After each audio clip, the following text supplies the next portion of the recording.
2026 বিশ্বকাপ ফাইনালকে ঘিরে দেশ জুড়ে ফুটবল উন্মাদনা চরমে। স্পেন বনাম আর্জেন্টিনার এই হাই ভোল্টেজ ম্যাচের আগে সমর্থকদের আবেগ এখন তুঙ্গে। সেই উন্মাদনারই রঙিন ছবি ধরা পড়ল শিলিগুড়িতে।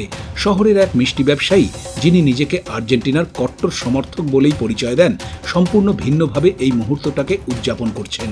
নিজের দোকানকে সাজিয়েছেন আকাশি সাদা বেলুন দিয়ে, আর্জেন্টিনার পতাকা এবং লিওনেল মেসির ছবিতে। তবে চমকের মূল আকর্ষণ মিষ্টিতে।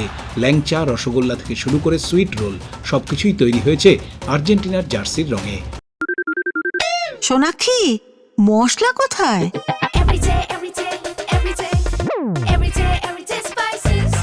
এভরিডে মশলা, দেশের স্বাদ। প্রতিটি মিষ্টির দাম রাখা হয়েছে 20 থেকে 25 টাকার মধ্যে, ফলে ক্রেতাদের ভিড়ও ছিল চোখে পড়ার মতো।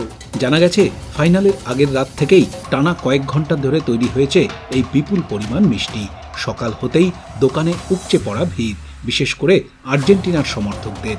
অনেকেই প্রিয় দলের জয়ের আশায় এই বিশেষ মিষ্টি কিনে নিয়ে যাচ্ছেন। রসগোল্লার মাধ্যমে আমি একটা বার্তা দিলাম যে না, একটা মিষ্টি মুখ হোক। সেটা আর্জেন্টিনার পক্ষে যাওয়া সম্ভব না, খেলা দেখতে যাওয়া।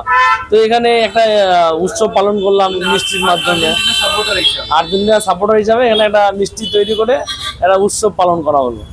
এবারও সেই বছর 2022-এর ন্যায়ও আমি এই বছরও সেই আর্জেন্টিনা রসগোল্লা, ল্যাংচা, আর্জেন্টিনা সুইট রোলও বানিয়েছি, একদম আর্জেন্টিনা কালারেই।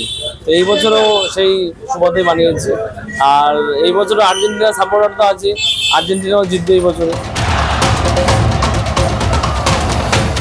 শিলিগুড়ি থেকে তনুপ্রিয়া পালের রিপোর্ট, উত্তরবঙ্গ সংবাদ অনলাইন।